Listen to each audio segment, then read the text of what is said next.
సంస్కృతి సంపద YouTube channel తరపున అందరికీ స్వాగతం. శ్రీమద్ భగవద్గీత ఆధ్యాత్మిక రహస్యాలు అనే శీర్షికలో శ్రీ త్రినాథ్ గారు ధారావాహిక ప్రసంగం చేస్తున్నారు. వారి ధారావాహిక ప్రసంగంలో ఈరోజు 516వ ప్రసంగం చేస్తున్నారు. శ్రీ త్రినాథ్ గారికి స్వాగతం. నమస్కారం. ఓం శాంతి. శ్రీమద్ భగవద్గీత ఆధ్యాత్మిక రహస్యాలు ఈ యొక్క కార్యక్రమాన్ని వీక్షిస్తున్నటువంటి సోదర సోదరిమణులందరికీ కూడా హార్దిక స్వాగతం, సుస్వాగతం, నమస్సమాంజలి. ముందుగా ధార్మికము, ఆధ్యాత్మికము ప్రతి ఎపిసోడ్లో మనం చర్చించుకుంటున్నాం. ఇది చాలా ముఖ్యమైన విషయము, గంభీరమైన విషయము, చాలా తీవ్రంగా ప్రతి ఒక్కరూ పరిగణించవలసినటువంటి విషయం అండి. ఈ ఒక్క విషయాన్ని మీ బుద్ధినేత్రాన్ని తెరుచుకొని అర్థం చేసుకోగలిగితే మీలో చాలా మార్పు తెచ్చుకోవచ్చు. భగవంతుని యొక్క విషయంలో ధార్మికం కానీ ఆధ్యాత్మికం అనండి, భగవంతుడిని ప్రాప్తి చేసుకునే విషయంలో మీలో చాలా మార్పులు వస్తాయి. ఎందుకంటే ఆధ్యాత్మికం అనేది ఒకటే ఒక్క గుర్తింపు ఏంటండి, మనం ఇప్పటి వరకు చర్చించుకునే దాంట్లో ముఖ్యమైనది ఆధ్యాత్మికము, వైశ్వికము, యూనివర్సల్. అర్థమైందండి? ధార్మికము యూనివర్సల్ కాదు. ఒకవైపున భగవంతుడు గాడ్ ఈజ్ వన్ అంటున్నాము, మళ్ళీ మనం ధార్మికం అంటున్నామంటే అది వైరుధ్య భావం అన్నమాట. పారాడాక్స్ అంటారు దాన్ని. ఇప్పుడు ఈ ఎపిసోడ్లో మీకు మరొక ముఖ్యమైన అంశాన్ని తీసుకొస్తున్నాను. ఇప్పుడు ప్రతి సంవత్సరం జూన్ 21వ తారీఖు, చాలా జాగ్రత్తగా వినండి, ప్రతి సంవత్సరం జూన్ 21వ తారీఖు ఇంటర్నేషనల్ డే ఆఫ్ యోగా అంటున్నారు. అది యునైటెడ్ నేషన్స్ ఆర్గనైజేషన్, అది వాళ్ళు డిక్లేర్ చేశారు. మన ప్రధానమంత్రి గారు చొరవతోని వాళ్ళు డిక్లేర్ చేశారు, ప్రతి సంవత్సరం ప్రపంచం మొత్తం మీద ఈ యోగా డే కింద జరుపుకోండి అని చెప్పి. ఈ యోగా డే జరుపుకోవడానికి యుఎన్ఓలో ఒక రెజల్యూషన్ పాస్ చేశారు. ఆ రెజల్యూషన్లో మీరు గూగుల్లోకి వెళితే ఆ రెజల్యూషన్ బయటకు వస్తుంది. నేను అలాగా క్యాజువల్గా ఏదో థాట్ వచ్చి నేను రెజల్యూషన్ బయటకు తీస్తే అందులో 4-5 విషయాల గురించి చర్చ ఉందండి. అక్కడ యోగా అంటే ఆరోగ్యం గురించి కదా. ఏం ఆరోగ్యం అన్నాడు? మానసిక ఆరోగ్యం అన్నాడు, శారీరక ఆరోగ్యం అన్నాడు. ముందుగా శారీరక ఆరోగ్యం అన్నాడు, మానసిక ప్రశాంతత అన్నాడు. దాన్ని తెలుగులో ట్రాన్స్లేట్ చేసుకుంటే మానసిక ప్రశాంతత. తర్వాత ఏమన్నాడు? ఇమోషనల్ హెల్త్ అంటున్నాడు, దాన్ని భావోద్వేగ ఆరోగ్యం, ఎమోషనల్ హెల్త్ అంటారు. చూసారా? అంటే మాటికి ఉద్వేగానికి గురైపోతూ, అరుచుకుంటూ, టెన్షన్లో వస్తూ, వాడు ఒక మాట అంటే 4-10 మాటలు అంటాం, ఇదనమాట. ఈ భావోద్వేగాన్ని కూడా నియంత్రించుకోవటం, దాంట్లో సమతుల్యత. మరి ఇంకొకటి సామాజిక అన్నాడు, social. We are all social beings అంటారు. అర్థమైంది? సోషల్ యానిమల్స్ అంటారు ఇంకా చెప్పాలంటే. ఇంకా ఏమన్నారు? సామాజిక అన్న తర్వాత ఆధ్యాత్మిక అన్న పదం కూడా వచ్చిందండి. మీరు కూడా దయచేసి చూడండి, నేనేం అబద్ధం చెప్పడం లేదు. ఏమన్నారండి? శారీరక మానసిక ప్రశాంతత, మళ్ళీ భావోద్వేగ ప్రశాంతత, సామాజిక, ఆధ్యాత్మిక. దీన్నే ఒకటే ఒక వర్డ్లో ఏమన్నాడంటే, ఏమండి, వ్యక్తిగత శాంతి, ప్రపంచ శాంతి అంట. వ్యక్తిగత శాంతి, ప్రపంచ శాంతి ఒకటే ఒక పదంలో హోలిస్టిక్ హెల్త్ అని అన్నాడండి. Holistic health. అసలు వాట్ ఈజ్ హోలిస్టిక్ హెల్త్ అని నేను గూగుల్ అడిగితే ఇవన్నీ ఇవ్వడం జరిగిందనమాట. ఇప్పుడు మీరు అర్థం చేసుకోండి, ధార్మిక జగత్తులో మీరేమన్నా పరిశీలిస్తున్నారా? ఏ విధంగా ఎమోషనల్ హెల్త్ తెచ్చుకోవాలి, మానసిక ప్రశాంతతని పొందాలి, ప్రపంచ శాంతి కోసం నేను కృషి చేయాలి, ముందుగా నేను ప్రశాంతంగా శాంతిగా శాంతిని అనుభవం చెయ్యాలి, అలజడిలోకి రాకూడదు, బ్రహ్మాండమైన ఆరోగ్యాన్ని నేను అనుభవం చెయ్యాలి. ఎందుకంటే డాక్టర్లు ఏమంటున్నారు? మానసిక ఒత్తిడితో కూడుకున్న జబ్బులు ఇవన్నీ ఒక 90%, 80% అంటున్నారు కదా. ఆలోచించండి, ధార్మికంలో దీనికి సమాధానం లేదు. కేవలం మీరు ఒక ఇన్ఫర్మేషను, సమాచార సేకరణ చేసుకుని ఆనందపడతారు, తృప్తి పడతారు.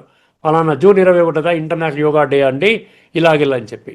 ఆ రోజున కూడా అందరూ కూడా యోగాసనాలకి ప్రాధాన్యత ఇస్తున్నారు, కానీ ఈ మానసిక ప్రశాంతత విడిచిపెట్టేశారు, సామాజిక ఆరోగ్యాన్ని విడిచిపెట్టారు, సోషల్ హెల్త్ విడిచిపెట్టేశారు, స్పిరిచువల్ ఆ యాంగిల్ విడిచిపెట్టేశారు, దృష్టికోణం విడిచిపెట్టేశారు. ఆ తర్వాత ఇమోషనల్ హెల్త్ అది కూడా విడిచిపెట్టేశారు. ఇవన్నీ కూడా ఇది ఒకటే దెబ్బకి ఇవన్నీ వచ్చేస్తాయి. అది శ్రీమద్ భగవద్గీత ఆధ్యాత్మిక దృష్టికోణములో అర్థం చేసుకుంటే మీకు ఈ లాభాలన్నీ వచ్చేస్తాయి, 100% వస్తాయి. ఇది తిరుగులేని తిరస్కరించలేని సత్యం. ఓకేనండి. ధార్మికంలో మీకు ఓన్లీ సమాచారం మాత్రమే ఉంటుంది, మిగతా అదేమి ఉండదు. సమతుల్యత అంటాడు. ఎక్కడ సమతుల్యత వస్తోందండి? సమతుల్యత వస్తోందా మనకి ఏదైనా? ఇవన్నిట్లో కూడా మానసిక సమతుల్యత, భావోద్వేగంలో సమతుల్యత అంటే బ్యాలెన్స్ అనమాట. ఈక్విపాయిజ్డ్ అంటాడు ఇంగ్లీష్లో. అర్థమైందండి? సమత్వంలో ఉండాలి ఎప్పుడు కూడా. అందువలన వ్యక్తిగత మరియు ప్రపంచ శాంతి సాధనకు ప్రేరణ కలిగించాలంట. ఎలా కలిగిస్తున్నాం. నిజంగా ఇది తూచా తప్పకుండా ఫాలో చేస్తే ప్రపంచంలో ఇక భగవంతుడు రావక్కర్లేదు, గీత అక్కర్లేదు, ఏమీ అక్కర్లేదు. అర్థమైందండి? సో ఈ విషయాన్ని అక్కడ అర్థం చేసుకోండి. మరొక విషయాన్ని మీకు మరొక ఎపిసోడ్లో మీ దృష్టికి తీసుకొని వస్తాను. ఇప్పుడు 9వ అధ్యాయంలోని మనం భగవద్గీత శ్లోకాన్ని తీసుకుంటున్నామండి గత కొన్ని ఎపిసోడ్స్గా. ఇప్పుడు గత ఎపిసోడ్లో మనం 9వ అధ్యాయంలోని 11వ శ్లోకంలో ఒక అద్భుతమైన సీక్రెట్, ఇప్పటివరకు ఎవరికి తెలియదు ఆ సీక్రెట్. భగవంతుడి సృష్టి మీద అవతరిస్తే ఎలాగ అవతరిస్తాడు అర్థమైంది. 9వ అధ్యాయం 11వ శ్లోకం. అవజానంతి మా మూఢ మానుషిం తనుం ఆశ్రితం పరంభావం అజానంత మమ భూత మహేశ్వరం. నేను విశ్వాత్మలందరినీ కంట్రోలింగ్ చేసేవాడిని, కంట్రోలర్, శాసకుడిని, సర్వాధిపతిని భగవంతుడు చెప్తున్నాడు. అర్థమైందండి? అందుకనే మూఢులు నన్ను అర్థం చేసుకోరు. నేను ఎలా వస్తానో నా ఇష్టము. నన్ను కూడా మీరు చెప్పిన పద్ధతిలో నేను రావాలా? నాకంటూ ఒక చాయిస్ లేదా? నాకు శరీరం లేదు, నాకు శరీరం కావాలి. మీతో మాట్లాడాలంటే ఏదో ఒక శరీరం అయితే తీసుకోవాలి కదా. నేను తీసుకున్నాను. ఇప్పుడు దీన్ని అంగీకరించరు, చాలామంది అంగీకరించరు. వ్యతిరేకించే వాళ్ళే అత్యధిక శాతంలో ఉంటారు. 90% పైన ఉంటారు. ఏదో 5-10% వాళ్ళు కొద్దిగా ఆలోచిస్తారు. రజో క్వాలిటీ ఉన్నవాళ్ళు ఆలోచిస్తారు, తమో క్వాలిటీ ఉన్నవాళ్ళు ఆలోచించరు. నేను దేహం అనుకునే జీవితాన్ని దైహిక భ్రాంతిలో గడిపేవాళ్ళు దీని గురించి పట్టించుకోరు. అర్థమైందండి? ఇప్పుడు పట్టించుకోకపోతే దాని రిజల్ట్ ఏమిటి, ఎట్లా ఉంటుంది, ఏం చేస్తారు? సపోజ్ దీన్ని తిరస్కరించారు. భగవంతుడు రావడం అనేది మేము యాక్సెప్ట్ చేయటం లేదు, తిరస్కరించారు. ఇప్పుడు తిరస్కరించి మీరేదైనా మంచి పద్ధతి ఏదైనా ఆచరిస్తున్నారా? లేదు. కానీ చాలా ఘోరాతి ఘోరంగా చిత్రించడం జరిగింది తర్వాత శ్లోకంలోనే, 9వ అధ్యాయంలోని 12వ శ్లోకం. అర్థమైందండి? మీరు ఇది రిజెక్ట్ చేశారు కాబట్టి దాని ఫలితము ఇలా ఉంటుంది. ఎందుకు ఈ ఫలితం అర్థం చేసుకోవాలి? ఫలితం అర్థం చేసుకుంటే కనీసం కొద్దిమంది అయినా మారడానికి వీలవుతుందండి. గీతలో 7వ అధ్యాయం 3వ శ్లోకంలో చెప్పినట్లుగా కొద్దిమంది నన్ను వాస్తవికంగా యథార్థంగా నేను ఎలాగున్నానో నా నామ రూప దేశకాల గుణ కర్తవ్య సంబంధ యాక్యురేట్గా తెలుసుకొని నా మార్గంలో నడుస్తారు. ఇప్పటికే కొన్ని లక్షల మంది నడుస్తున్నారు. ఒకసారి శ్లోకాన్ని వినండి. గంభీరమైన శ్లోకం అండి, చాలా జాగ్రత్తగా వినండి. బుద్ధినేత్రాన్ని తెరుచుకుంటే మంచిది. అంధవిశ్వాసం ద్వారా మీకు ఏదో ఒక కాలక్షేపంలాగా ఉంటుంది తప్ప దీని నుంచి మనం ఎటువంటి బెనిఫిట్ పొందలేము. మోఘాశ మోఘకర్మణు మోఘజ్ఞాన విచేతస రాక్షసీం ఆసురీం చైవ ప్రకృతిం మోహినీం శ్రిత. ఇది శ్లోకం అండి. చాలా భయంకరంగా ఉంది. దీని అర్థం తెలుసుకుంటే ఇందులో ఈ మార్గంలో ఉంటానా? 9వ అధ్యాయం 11వ శ్లోకంలో చెప్పినటువంటి మార్గాన్ని నేను తిరస్కరిస్తే నా పరిస్థితి ఇలాగుంటుందా అని మీరు ఆశ్చర్యంలో పడతారు. వినండి జాగ్రత్తగా. మోఘ అంటే ఏమంటారు? మోఘ అంటే వ్యర్థం అండి. మోఘ అంటే వృధా, వేస్ట్ అన్నమాట. వ్యర్థం అన్న వేస్ట్, వృధా అన్న వేస్ట్. కొన్ని దగ్గర ఎక్స్ప్లెయిన్ వృధా అని ఇచ్చాడు, కొన్ని పుస్తకాల్లో వ్యర్థం అని ఇచ్చాడు.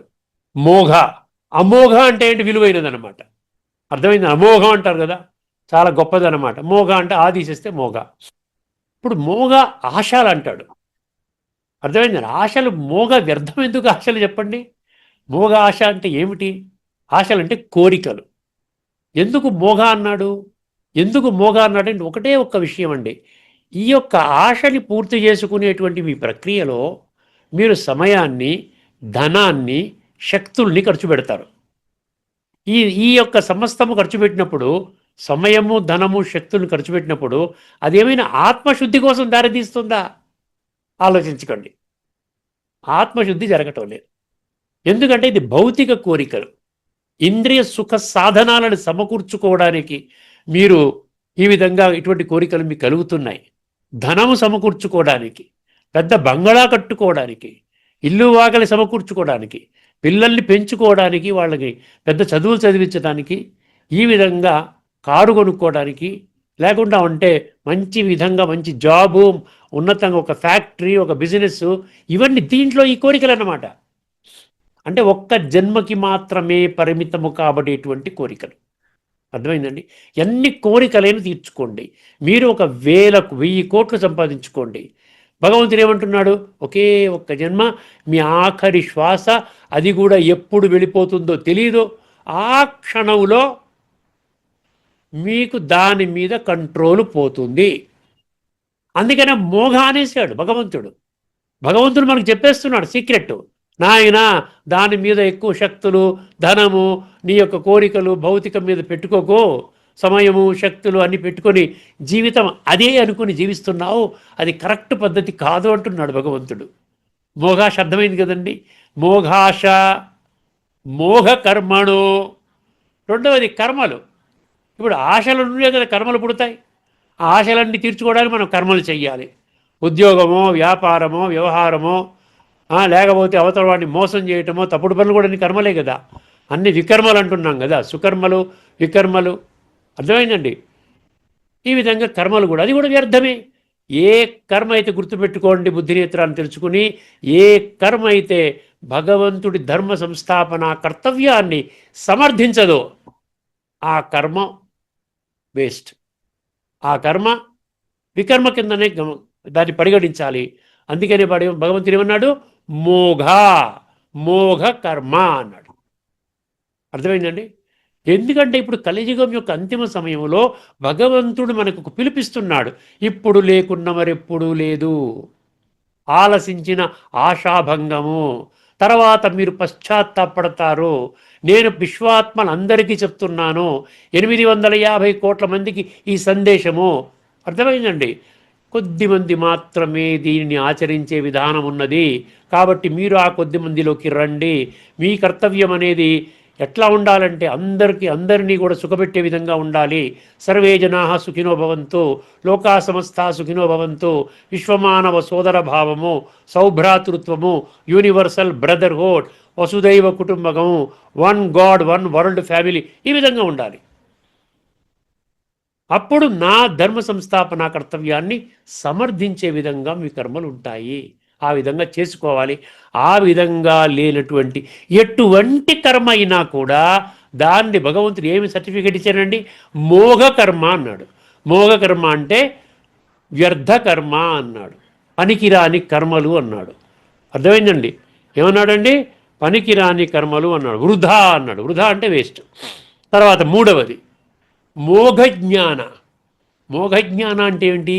మీరు ఏదైతే చదువుకుంటున్నారో అకాడమిక్ ఫీల్డ్లో కానివ్వండి, లేక ధార్మిక రంగంలో కానివ్వండి, వివిధ ఆ ధార్మిక శాస్త్రాలు ఏవైతే ఉన్నాయో, భగవద్గీత అనండి, రామాయణం, మహాభారతము, బ్రహ్మసూత్రాలు, వేదాలు, ఉపనిషత్తులు, ఈ విధంగా సహస్రనామ మంత్రాలు ఉన్నాయి, పురాణాలు ఎన్నున్నాయండి. ఇవన్నీ కూడా మీరు చదువుతున్నారు కదా.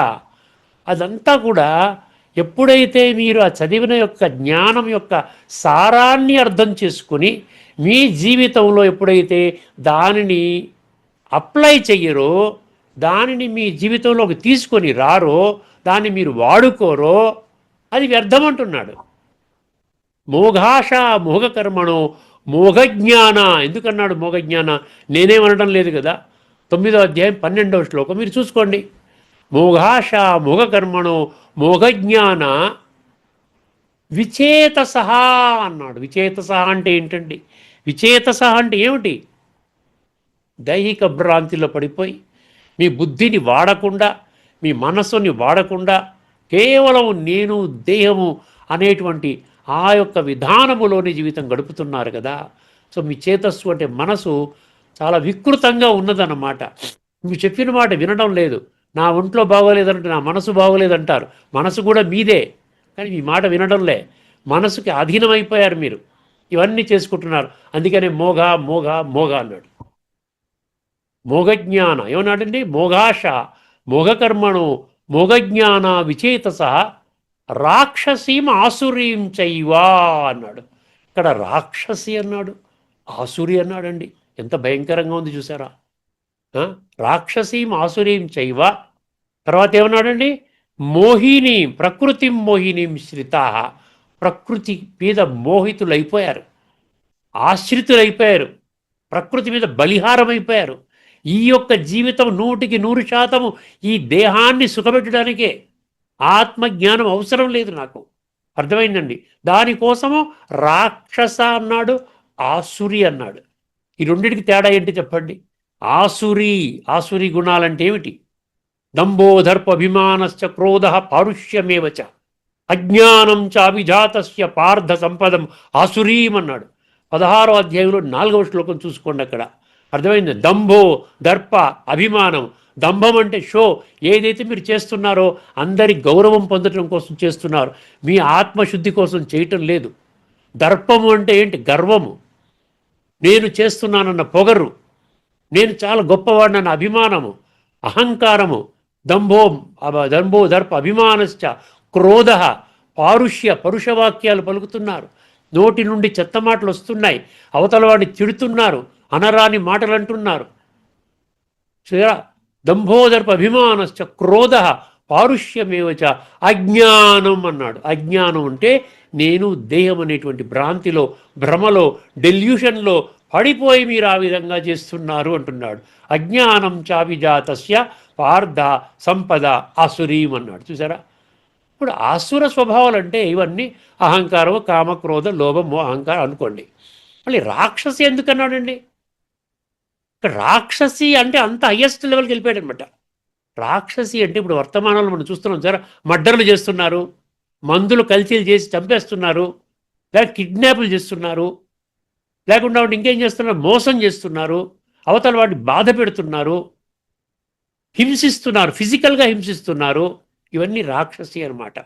అక్కడ అసుర అంటే ఫిజికల్గా హింసించారు, మీరు మీ అంతా మీరు ఏదో చూపించుకుంటారు, అవతల వాడి మీద గట్టి ప్రభావం పడేది రాక్షస చర్యలు అన్నమాట. దేని కొరకు చేస్తున్నారంట? ప్రకృతి మోహిని మిశ్రిత. ఎంత చక్కగా అర్థమైంది చూసారా తత్వంలోకి వెళ్ళకపోతేనండి వేస్ట్ అండి. ఎంత చదువుకున్న పఠన పారాయణ శ్రవణ ప్రచారం చేసుకున్నప్పటికీ ఇన్ఫర్మేషన్ గ్యాదరింగ్లోనే మీ జీవితాన్ని సంపూర్ణంగా అర్పణ చేసేసారు. కానీ 1% కూడా అందులో మీరు ఆచరణలోకి తీసుకొని రాకపోయినట్లయితే అది వృధా అంటున్నాడు. మోఘాశ మోగకర్మణు మోగజ్ఞాన విచేతస రాక్షసీమాసురీం చైవ ప్రకృతి మోహినీం శ్రిత. తత్వం అర్థమైంది కదండి. కొన్ని లోతైన విషయాలు మీ దృష్టికి తీసుకొస్తాను, జాగ్రత్తగా వినండి. భగవంతుడి సత్యస్వరూపాన్ని గుర్తించలేని అజ్ఞానులు వృధా ఆశలు, వృధా కర్మలు మరియు వృధా జ్ఞానముతో జీవిస్తారు. వారు రాక్షస మరియు అసుర స్వభావాన్ని ఆశ్రయించి మోహములో పడిపోతారు. మోహం అంటే దేహభ్రాంతి అండి. దేహము, మోహం అంటే అటాచ్మెంట్ అంటాం ఇంగ్లీష్లో. ఇది ఒక్కసారి మీరు చూసుకోవాలంటే ఇవి చూడండి ఒక్కసారి. ఇక్కడ 9-11లో మనం ఏం చెప్పాము? ఒక సమస్య. 9-11లో సమస్య ఇచ్చాడు, 9-12లో ఫలితం ఏంటి అని ఇచ్చాడు. 9-11లో సమస్య ఏంటి? నేను ఒక సాధారణ వృద్ధ మానవ తనువును ఆశ్రయించి నేను ఈ సృష్టి మీద వచ్చి సమస్త మానవాళి నా సంతానము, వారికి నేను జ్ఞానము చెప్తాను. కానీ మూఢత్వములో ఉన్నటువంటి వాళ్ళు దీనిని తిరస్కరిస్తారు, నన్ను హేళన చేస్తారు, అవమానం చేస్తారు, తేలికగా తీసుకుంటారు, నన్ను పట్టించుకోరు. అర్థమైందండి. సో ఇప్పుడు దీని పర్యవసానం ఏమిటి? ఇవి చేస్తున్నాం. మోఘాశ మోగకర్మణ మోగజ్ఞాన. అందుకని 9-12 ఏమిటి? సమస్యకు ఫలితం ఏంటి? భగవంతుడి తత్వాన్ని అర్థము చేసుకోలేని వారు, వారి ఆశలు వృధా, వారి కర్మలు వృధా, వారి జ్ఞానం వృధా అవుతుంది. ఇంకొన్ని విషయాలు ఇక్కడ ఈ శ్లోకంలో 3 ప్రధాన భావాలు ఉన్నాయండి. 3 ప్రధాన భావాలు. మొదటిది మోఘాశ, వృధా ఆశలు. అజ్ఞానులకు అనేక ఆశలు ఉంటాయి.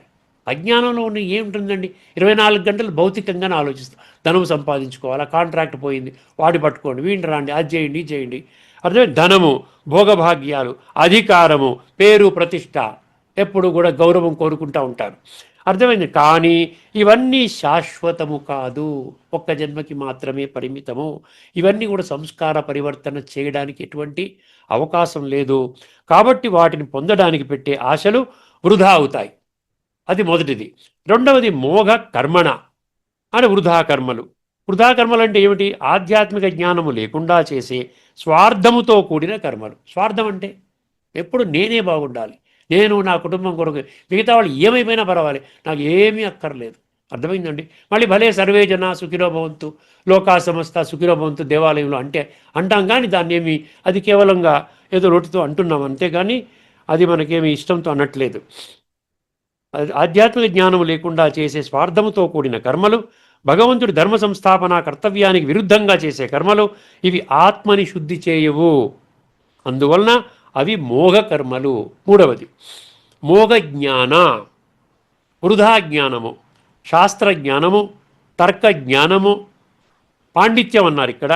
కానీ భగవంతుడి సత్యస్వరూపాన్ని తెలుసుకోలేని జ్ఞానము మోఘ జ్ఞానం అవుతుంది. జ్ఞానం బాగా ఉంది, అన్ని శాస్త్రాలు నా కంఠోపాఠంలో ఉన్నాయి, కానీ పరమాత్మ ఎవరు అంటే సర్వవ్యాపి, భగవంతుడు ఎవరు, అందరిలో ఉన్నాడు. ఇటువంటి భావనలే. కానీ మనము దాన్ని తార్కికంగా మనం అర్థం చేసుకోలేకపోతున్నాం, సత్యతాధారంగా. ఎందుకండి? ప్రతి ఒక్కరిలో భగవంతుడు ఉంటే ప్రపంచం బాగుండాలి కదా. మనలో ఉన్న భగవంతుడు మనల్ని బాగుపరచకపోతే భగవంతుడు ఉంటే లాభం ఏంటి, ఉంటే ఏమిటి, ఉండకపోతేనేమిటి? అటువంటి ఆలోచన రాకూడదా? అందుకనేమో వృధా అంటున్నాడు. ఏమంటున్నాడు? శాస్త్రజ్ఞానం, తర్కజ్ఞానం, పాండిత్యం, కానీ భగవంతుడి సత్యస్వరూపాన్ని తెలుసుకోలేని జ్ఞానము మోఘ జ్ఞానం అవుతుంది. రాక్షసి మరియు ఆసురి, ఇది చాలా ఇంట్రెస్టింగ్గా ఉందండి, జాగ్రత్తగా వినండి. రాక్షసి ప్రకృతి అంటే ఏమిటి, ఆసురి ప్రకృతి అంటే ఏమిటి, ఈ రెండింటికి భేదం ఏమిటి? ముందుగా మనం రాక్షసి ప్రకృతి చూద్దాం. రాక్షసి ప్రకృతి లక్షణాలు జాగ్రత్తగా వినండి. హింస, హింసతో, ఫిజికల్ హింస, కొడతాడు, చంపేస్తాడు, మర్డర్ చేస్తాడు. అర్థమైందండి? ఈ అరవడమే, గట్టిగా అరుస్తాడు. ఇవన్నీ అనమాట. మానసికంగా, ఫిజికల్గా, శారీరకంగా కృంగదీసిస్తాడు మనిషిని. ఇది రాక్షస క్వాలిటీలోకి వస్తుంది.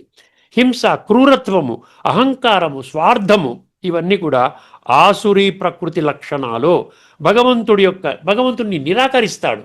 భగవంతుడు అక్కర్లు, ఏమక్కర్లేదండి, మాకు వ్యాపారం, ఉద్యోగమే కావాలి, డబ్బు సంపాదనే కావాలి, ఈ భౌతికంగా మేము ఎంజాయ్ చేయడమే మాకు ఇప్పుడు ముఖ్యము, మిగతావన్నీ మాకు అవసరం. అత్యధిక సంఖ్యలోని మనుషుల యొక్క ఆలోచన విధానము 7వ అధ్యాయం 3వ శ్లోకం దగ్గర పెట్టుకోండి. ఇప్పుడు కూడా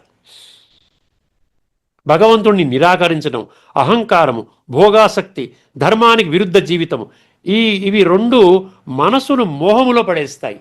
రెండు ఇచ్చాడు, రాక్షసి, ఆసురు ఇచ్చాడు, మళ్ళీ విడివిడిగా కూడా ఇచ్చాడు. చదువుదాం. మనసును మోహంలో పడేస్తాయి. మోహం అంటే ఏంటి? అటాచ్మెంట్, నేను దేహం అనే దాంట్లో ఇంకా కొరుకుపోతామన్నమాట. ఆధ్యాత్మిక దృష్టిలో ఒక్కొక్కసారి కొంచెం ఆలోచించండి. మనిషి శారీరక బుద్ధితో కాకుండా, శరీర బుద్ధి అంటాడు, ఆత్మబుద్ధి అంటాడు. ఆత్మజ్ఞానముతో కూడిన బుద్ధి నేత్రం ఏంటవుతుందంటే చక్కటి జీవితం, పరమాత్మ చెప్పిన మార్గంలో వెళ్తాడు. కానీ శరీరపరంగా బుద్ధిని ఓపెన్ చేశాడంటే ఇది చాలా కొట్లాటలకి దారితీస్తుంది. ఆర్గ్యుమెంట్లోకి వెళతాడు, చెప్పిన మాట వినడు, నేను చెప్పిందే పర్ఫెక్ట్ అంటాడు. అర్థమైందండి? మీరెవరు చెప్పడానికి అంటాడు. అర్థమైంది? ఇవన్నీ వచ్చేస్తాయి. అందుకని శారీరక బుద్ధి అంటున్నాడు. శరీరక బుద్ధితో భోగాలలో మునిగిపోయినప్పుడు, మనిషి ఆ విధంగా మునిగిపోయినప్పుడు అతని జీవితంలో ఆశలు వృధా, కర్మలు వృధా, జ్ఞానము వృధా. ఎందుకంటే అతను పరమాత్ముని సత్యస్వరూపాన్ని, వాస్తవిక స్వరూపాన్ని గుర్తించలేదు.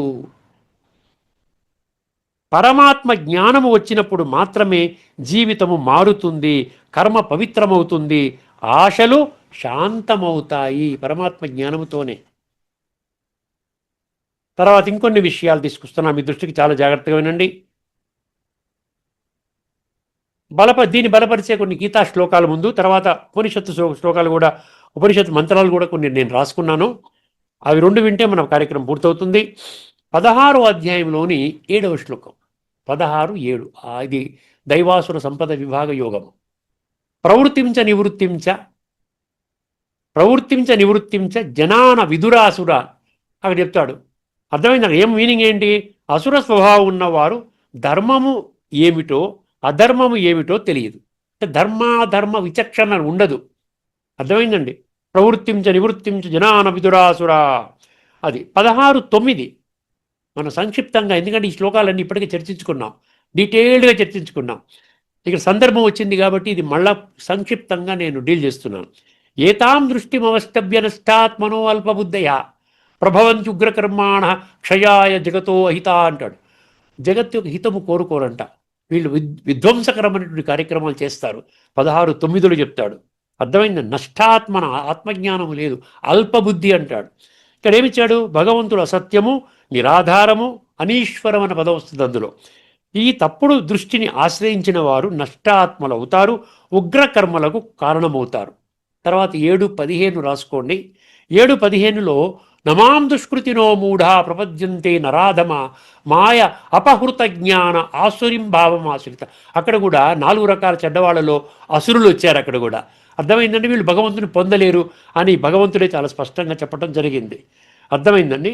16:19 తానహం ద్విషతః క్రూరాన్ సంసారేషు నరాధమాన్. నర అధములంట, నరులలో అధములు, లాస్ట్ గ్రేడ్. ఇక్కడ ఏమంటున్నాడు? నన్ను ద్వేషించే క్రూర స్వభావము గల నరాధములను నేను అసుర యోనులలో పడేస్తాను. అసుర యోనులలో పడేటువంటి ఏమిటి? ఈ విధంగా మనం చూస్తున్నాం కదండి. అడుక్కునేవాడు ఉన్నాడు రోడ్డు మీద, టాటా బిర్లా ఇంట్లో పుట్టినవాడు కూడా ఉన్నాడు. అదనమాట. డిజేబుల్డ్, డిఫరెంట్లీ ఏబుల్డ్ వీళ్ళు ఉన్నారు. పుట్టుకనే పోలియో, పుట్టుకనే కళ్ళు లేవు, పుట్టుకనే కాళ్ళు పడిపోతాయి. ఇవన్నీ ఉన్నాయి రకరకాలుగా. ఆ దరిద్రంలో, అతి దరిద్రాది దరిద్రంలో జీవించే కుటుంబాలు కొన్ని కోట్ల మంది ఉన్నారు. అర్థమైందండి. ఇవన్నీ కూడా అసుర యోనులు అంటాడు. అర్థమైందండి. పడేస్తాను.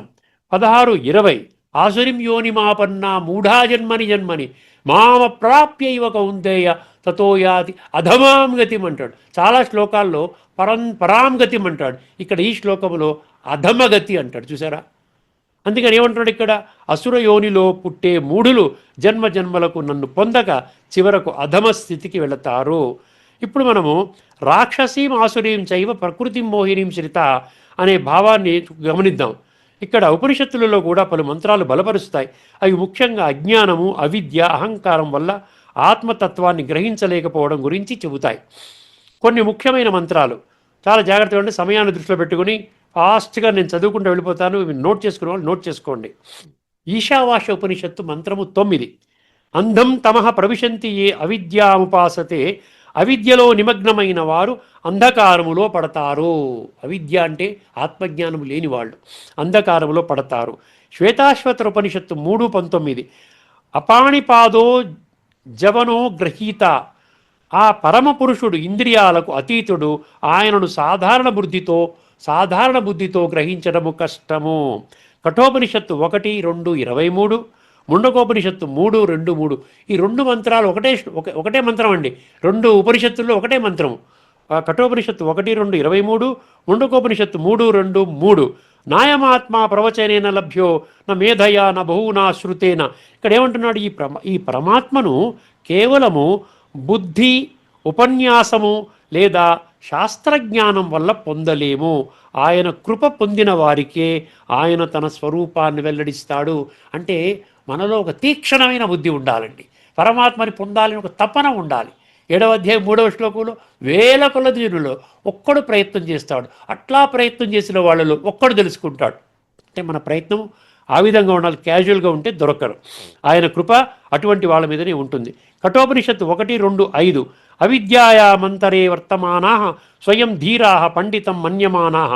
అవిద్యలో ఉన్న మూఢులు తామే జ్ఞానులమని భావించి అందులను నడిపినట్లు, ఇది చాలాసార్లు మనం మాట్లాడుకున్నాం, అందులను నడిపినట్లు సంసారములో తిరుగుతుంటారు.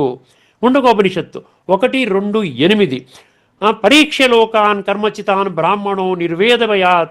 అంటే ఏంటి? ఇక్కడ కర్మల ద్వారా పొందే ఫలితాలు, జాగ్రత్తగా వినండి, కర్మల ద్వారా పొందే ఫలితాలు శాశ్వతము కావని తెలుసుకున్నవాడు మాత్రమే నిజమైన జ్ఞానము కొరకు వెతుకుతాడు. గీతలో ఇక్కడ 2 పదాలు ఉన్నాయి చూసారా? రాక్షసీం ఆసురీం అన్నారు. దాని కొంచెం జస్ట్ బ్రీఫ్గా చెప్తాను మీకు. ఇక్కడ ఆసురి, రాక్షసి అనే పదాలు రెండు చెడు స్వభావాన్ని సూచించినప్పటికీ వాటి మధ్య సూక్ష్మమైన తేడా ఉన్నదండి. ఒకటి ఆసురి ప్రకృతి పద అంటే ఏమిటన్నాడు? అసుర అనే పదం నుండి వచ్చింది ఆసురి అంటే.